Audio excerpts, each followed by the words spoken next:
Welcome to the Stewards Enquiry on the winners' Enclosure. Martin Dixon is alongside me to reflect back on the weekend and reflect on really what lies ahead and what was good and what was bad.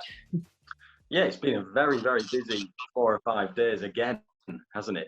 We've had Group 1 action. We've had some real clues for classics coming forward, I think, from York and obviously over in France as well. We'll be looking at the French Guineas that were on Sunday over the weekend. But some really big performances and none more so than Palace Pier, who just looked outstanding, didn't he, in the Lockinge? He was outstanding in the Lockinge. Let's start with him because he's such a brilliant horse. He's only been beaten once so far. I was actually speaking to some connections of him yesterday. He's so dominant in the mile division, isn't he? He really is, and he was dominant in Saturday's race at every single point, wasn't he? Just powered his way through it on the bridle and Dettori. Took up the running. He was kind of there for Dettori to push the button as and when he wished to do so, and Lady Berthorpe threw down a very honest challenge to Palace Pier, and she ran a huge race in defeat, 5.5 lengths clear of the rest of the field, but she could never seemed likely to really peg him back. And it was a very authoritative display from Palace Pier. I think he's probably better this season than he was even as a 3-year-old, Emma. And I think that we could see something very special from him over the course of the summer. You know, one marquee performance that really marks down just how good this horse is. But he's kind of developed into British racing superstar at the moment.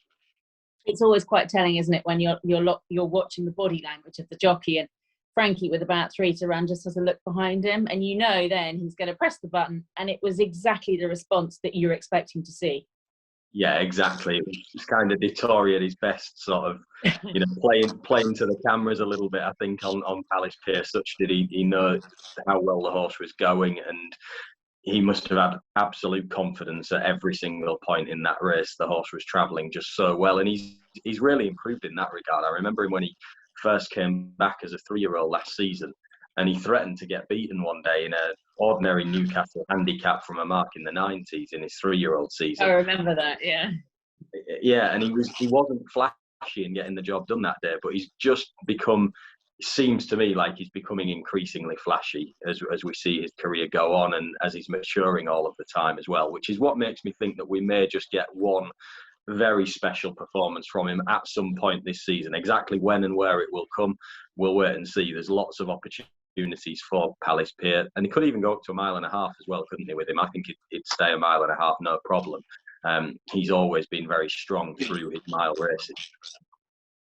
Yeah, it's interesting. So what next? You would think the Queen Anne at Royal Ascot, and then I'd be quite confident he could then go for the Eclipse, because he's done it all over a mile, and it's quite interesting. You know, he can go to the end of the season and he can basically take the same route by the St James's Palace, swap that for Queen Anne, as he did last year. But what's he then proved? And I think if he was to do it over 1.25 miles, and as you say, maybe even 1.5 miles, I don't know whether they'll go that route or not, but I think certainly the Eclipse is a race they could take in. Yeah, I think 10 furlongs will be fine, and I envisage him doing exactly what you've said: Queen Anne, Eclipse, and from that point they've kind of got a decision to make of, do they stay at 1.25 miles and go down the route of international stakes at York, for instance, or do they go back to 1 mile for the Sussex or the QE2 at the back end of the season? I suppose all options will be open to him. It's not as if they go to 1.25 miles with Palace Pier, then they have to stay there. They can go to 1.25 miles. I'm sure he'll be effective at that trip, but they could come back to 1 mile, no problem, because he's proven already, I think, enough to show us that he is by some way the best miler around in this generation of horses at the moment. So no, he's a really exciting horse. It's so good that he's putting it together so frequently, and like I say, he's become all the more professional, I think, as time has gone on and he's got to have more racing. Speaking of extremely exciting horses, Aasy is one of those, and he did it in the John Porter. He then backed it up at the weekend and again travelled through his race really well and quickened up like a very smart horse. Well, he didn't come off the bridle, did he?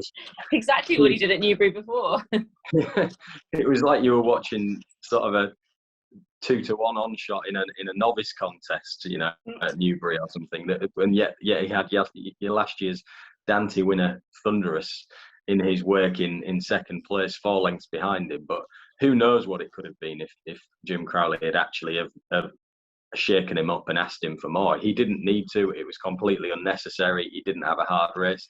Again, you can, if you want, you could throw stones at the form a little bit and sort of say, well, Logician clearly wasn't fit. You know, he ran a race that was full of promise, I thought, actually, but he just blew up like he badly needed the run. And was there much else to beat? But that's twice in a row now that Aasy has pretty much done that. He's gone through his races hard held, and there is no question he's been up against smart horses. He's been against good opposition without them being right out of the top draw. So he's a serious contender for Group 1 honours, I would say. I think the Coronation's the plan, isn't it, at Epsom in a few weeks' time, and this should just have put him spot on for that. William Haggis mentioning afterwards what a well-balanced horse he is, and we can see that from how he travels through his races. He's just such a smooth goer, and it's hard to envisage Epsom posing him any problems really at all, the way that he travelled and does everything so easily. And speaking of Group 1 options, we had the French Classics yesterday. We'll start with St Mark's Basilica, who of course gave Aidan O'Brien yet another win in the race. The English Guineas winner, what did you make of him, Poetic Flare, who was back in 6th, never really got into it? The winner was really quite impressive. He was. I mean, it was questionable what the 2,000 guineas and the 1,000 guineas, I think, in Britain, whether they were right out the top draw. My suspicion afterwards was certainly that they weren't. But even so, even allowing that, I don't think Poetic Flare was in quite the same form. He'd obviously put up a big performance a few weeks earlier. He'd had a pretty hard race, I think, at Newmarket to battle on and win that race in a very tight finish. And he just didn't seem, for whatever reason, to be in quite the same form. But St Mark's Basilica certainly was, and he took his form to a slightly higher level, I think, even than he was at as a 2-year-old. He won the Dewhurst as a 2-year-old, but this was an even more dominant display from him, and really impressive how strong he was through the final quarter of the race. He powered away from them. He had plenty in hand at the finish as well. He'll stay a mile and a quarter. We talk about Pier staying a mile and a quarter. St Mark's Basilica definitely will, won't he? And he may even get a little bit further in time as well. Okay, well, let's reflect back on some key highlights from the Dante meeting. We'll start with the Dante itself. Hurricane Lane is now quite a serious fancy for the Derby. What did you make of him? And then High Definition back in 3rd. Well, he's very honest, isn't he, Hurricane Lane? It's difficult not to like this horse. He's won 3 starts from 3 so far. He isn't flashy in the way that Pier and Aasy were on Saturday going through the races, hard held on the bridle against good horses. But he does everything you would wish him to do in terms of responding to a jockey's urgings, finding plenty for pressure, and essentially, so far, getting the job done. 3 starts, 3 wins, stepped up in class each time, and he's showing a really likeable, honest way of going about things. And as I say, I wouldn't be certain as to what's under the bonnet there, because he keeps on finding that so far in his 3 starts, he's taken every step up in class in his stride, and he's done it in a very similar manner, no matter what the opposition has been so far in his career. So I do like him, and I've no doubt whatsoever that he'll stay a mile and a half, the way that he's been shaping up and seeing out his mile and a quarter races. Yeah, I agree. So quick word on High Definition, who was back in 3rd and was doing all his best work late. He looks like he's crying out for a mile and a half, doesn't he? He does. I mean, I suppose the bigger question with him would be whether or not he'll have the speed for a Derby, really, because you still have to have pace, don't you? And yeah, he lacked that, didn't he, in the Dante? He did, really, yeah. I mean, the race got away from him, and briefly he looked like he was going to be finishing out the back and disappointing. Now, the finish of his race was the most promising part. It's been well documented. He'd had a slightly interrupted preparation, I suppose, going into the Dante, which meant he missed the Lingfield Derby trial the week before. But I wouldn't want to make too much of that, to be honest, because he still turned up. It was only wouldn't have missed much in terms of his training. It was just a case of not running the week before and needing to be delayed a few days later. So I wouldn't want to make too much of the delayed prep, but he looks a real stayer to me. I think he'll probably run okay in the Derby, but he might just lack the speed and quality to actually go and win the race. I think there are likelier horses to go and win the race, notably his stablemate, of course, Bolchois Ballet, who's quite the opposite, travels through his races well, has a little bit of a change. High Definition, I looked at him on Thursday thinking this is more of a St Ledger horse, he's more of a staying type. I think he's very good. I wouldn't be dismissing him as a potentially top-class horse for the future. But I think it might be more over staying trips, and as I say, 1.75 miles when we get into the autumn could suit high definition really well. So my immediate thought was that's a St Ledger horse rather than that's a Derby horse. Okay, and speaking of staying races, the Yorkshire Cup took place on Friday. That was won by Spanish Mission. What did you make of this whole performance? It was good, wasn't it? I mean, I think other horses did underperform, if I'm being honest. We know enough about Spanish Mission to not sort of suddenly think that he's put up a huge amount of improvement in one tilt. To beat Santiago 2 3/4 lengths. Sir Ron Priestley, first and foremost, was too keen in the early part of the race. Wells Fargo went on. Well, Sir Ron Priestley ended up taking a lead, which he hadn't done for his previous 2 runs and wins this season. And I thought he over-raced a little bit, and ultimately that told on him in the final quarter mile. Nayaf Road, who was also a horse with a chance on ratings, he bombed out completely and finished last of the 5.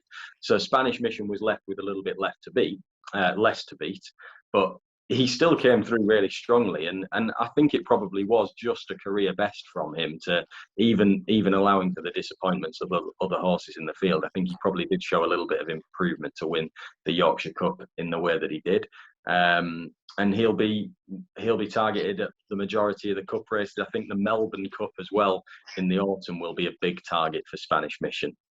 And what other horses out of the meeting on the whole over the 3 days did you take out of it and think, wow, they've got a really good future this year? I was really impressed by Primo Baccio in the listed Oaks Farm Stables Filly Stakes Michael Seeley race that we had on the Friday. That was just a little bit earlier on than the Yorkshire Cup. Now, all the talk going into that, understandably, Snow Lantern and Love Is You, they were the 2 horses that dominated the talk, dominated the betting. But Primo Baccio was pretty emphatic in coming from last to first. I wasn't certain whether she'd see out the mile thoroughly because she'd been so keen in previous races, but she was anchored at the back of the field by Andrea Razzini just to switch her off. She relaxed perfectly, and because she relaxed so well, she was very strong through the end of the race. But it was the turn of foot that she showed from last to first. It was very, very impressive from Primo Baccio, and I think she is a filly that could progress again, and we may well see her in at Royal Ascot in the Coronation Stakes. And if we do, she'd certainly be a horse with an each-way chance in the Coronation Stakes, for all that it'd require a little bit more still. I quite often think a horse like her, if you can get them relaxed at Ascot and use their turn of foot for the last 2 furlongs, it could really play to her strengths, because they do often go quite hard. And those horses that just wait a little bit, I think, can really come to the fore. Definitely. I mean, that is the case certainly on the straight track at Ascot, isn't it? And you know, the Coronation Stakes is actually on the round course. But even so, if they get an honest gallop, it's a very fair track. And Primo Baccio, you're right to pick up on her turn of foot, really, the acceleration that she's got. I think that's her weapon. And we saw, because she relaxed so well over the mile on Friday, we were able to see that to full effect for the first time in her career, really. But it was a big improvement from what she'd done before. And we should mention as well, of course, Primo Baccio in the colours of David Ward for Ed Walker. And David also had the winner Starman of the Duke of York Stakes earlier on in the week, who will definitely be a Group 1 contender going into the sprint races through the summer, and he'll be a big player, I would think, at Royal Ascot.